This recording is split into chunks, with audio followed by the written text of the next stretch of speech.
Never, you hear me, never mess with the beyond. Everything has consequences, and no matter how good your intentions are, it's not good for you. I was unlucky, and I experienced everything on my own skin. It happened quite a long time ago, but only now I had the courage to confess and write about it. Since childhood I was a shy boy, I had no friends, and those with whom I communicated just used me. Appearance is also not good, I will not say that the freak, but there is nothing special. With me many laughed, pestered at recesses in school. I thought when I went to college something would change, but it was not so. However, the best thing that happened to me in all those years, and there was all my Joe. One day, after couples, I was pestered by several young men, so I wrote for them term papers, to fight back. I could not enough courage, and only after objecting, and said that nothing to do them will not, as immediately got a couple of blows. And then, I do not know where from, a girl appeared. I saw her earlier in the institute. She told those guys to leave me alone, took my hand and led the way. "Don't mind them, they're jerks," she said. "Are you okay?" I only nodded in response. God, she was beautiful. This situation was the beginning of our friendship. We started spending a lot of time together, going for walks, doing homework, talking about different topics. It was all like a fairy tale to me. The pretty face, beautiful blonde hair, blue eyes, manner of communication and many other things just did not leave my mind for a minute. Naturally, I had no experience with girls before, but here it was all very easy and unobtrusive. As a result, I fell head over heels in love. The shrew Vika, that was the girl's name, did not consider me as her boyfriend at all. About this she told me directly.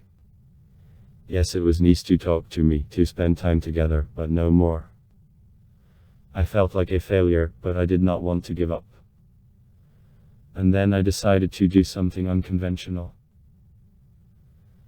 Having read on the internet a certain ritual, I decided to bewitch Vika.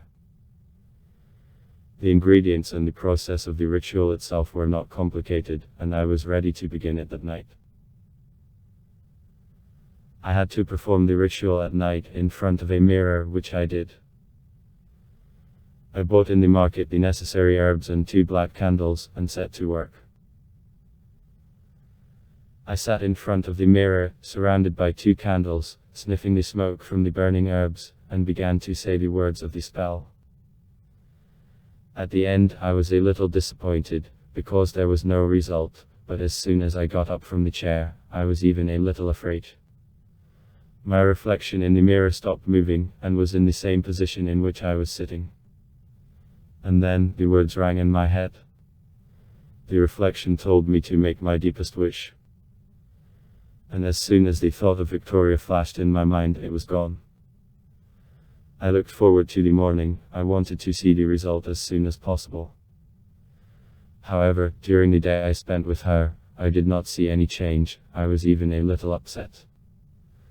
However, when we were saying goodbye, Vika suddenly said, "And you are a handsome and very nice guy, why didn't I notice it before?" With these words she came close to me and kissed me. This had never happened before. I was over the moon. The next thing was even better. We were walking around holding hands, kissing. She started sleeping over at my house.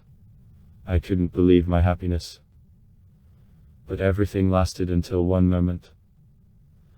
I woke up in the middle of the night to see my looming reflection in the mirror again.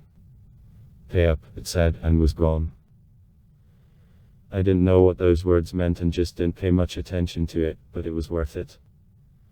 After that night, Vika became very ill with something. The doctors just threw up their hands and could not make any diagnosis. She was burning up and could not even get back on her feet.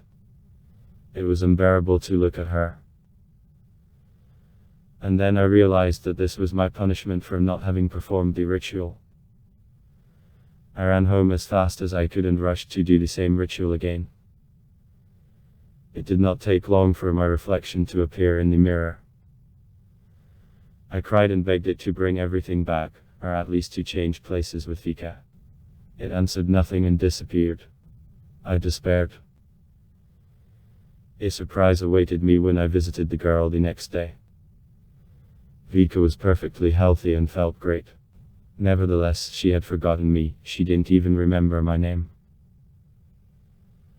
But this seemed like a small thing to me. I was satisfied that her life was no longer in danger.